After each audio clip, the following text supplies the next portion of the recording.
শ্যামনগরে বিজেপির মহিলা কর্মীর মাথায় ধারালো অস্ত্রের কোপ মারার অভিযোগ তৃণমূলের বিরুদ্ধে।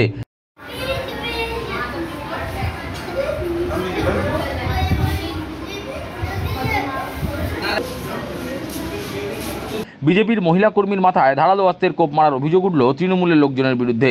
চাঞ্চল্যকর ঘটনাটি ঘটেছে বুধবার সকালে বাসুদেবপুর থানার কাউগাছি 1 গ্রাম পঞ্চায়েতে শ্যামনগর অন্নপূর্ণা ঘ্যাস মাঠ এলাকায়। গুরুতর জখম 38 বছরের রূপা দেবনাথকে ব্যারাকপুর বিএন বোস হাসপাতাল থেকে কলকাতার আরজিকর হাসপাতালে স্থানান্তরিত করা হয়েছে।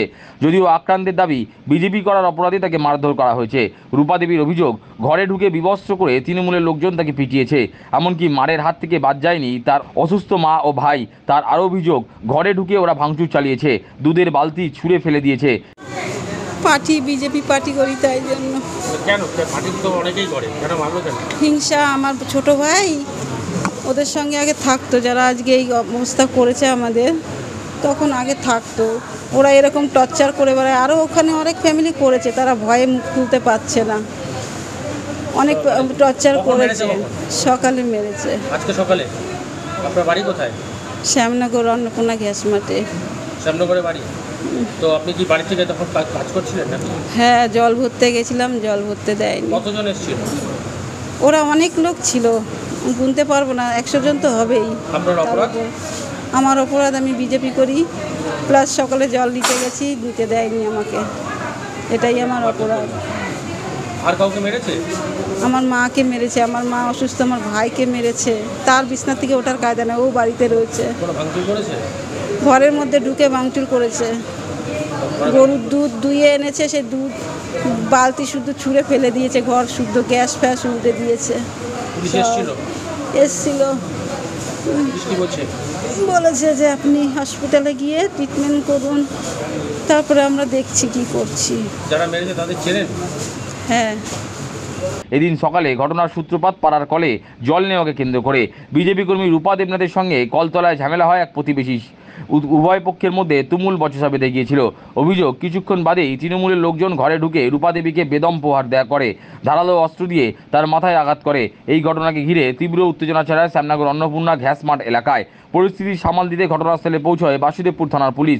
আক্রান্তের পড়শিদের দাবি, রাজনীতির কোনো ঝামেলা নয়, পাড়াগত ঝামেলা, কল নিয়ে ঝামেলা, কিন্তু ঘটনাটিতে গিয়ে ওরা রাজনীতির রং চড়াচ্ছে।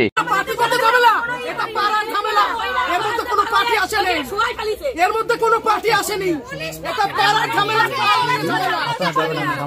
বল নিয়ে মিটার ঘর নিয়ে একটা ফ্যামিলি সত্যবাদী, একটা ফ্যামিলি শুধু সত্যি কথা বলছে।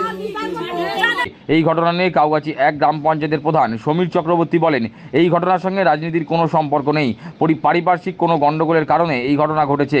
ঘটনায় এখন রাজনৈতিক রং চড়ানো হচ্ছে, তবে ঘটনায় জড়িতদের বিরুদ্ধে প্রশাসন যথাযথ ব্যবস্থা নেবে। এর সঙ্গে রাজনীতির কোনো সম্পর্ক নেই। এমন এই ভদ্রমহিলা এমন কোনো নাম নয় যে বিজেপি করতেন বলে তাকে মারধর করা হয়েছে। এটা সম্পূর্ণভাবে আমার ধারণা পারিপার্শ্বিক কোনো গণ্ডগোলের কারণে এই ঘটনাটা ঘটিয়েছে। এখন এটাকে রং চড়ানো হচ্ছে, আমার ধারণা। এই যে বিজেপি তৃণমূল কলে জল নেওয়াকে কেন্দ্র করে, কলে জল নিতেও বারণ করে, অসম্ভব ব্যাপার। আমার কাছে জানা নেই। যদি কেউ করে থাকে সেটা দুর্বৃত্ত। আমি বলবো যদি করে থাকে তাহলে তারা দুর্বৃত্ত, তৃণমূল নয়।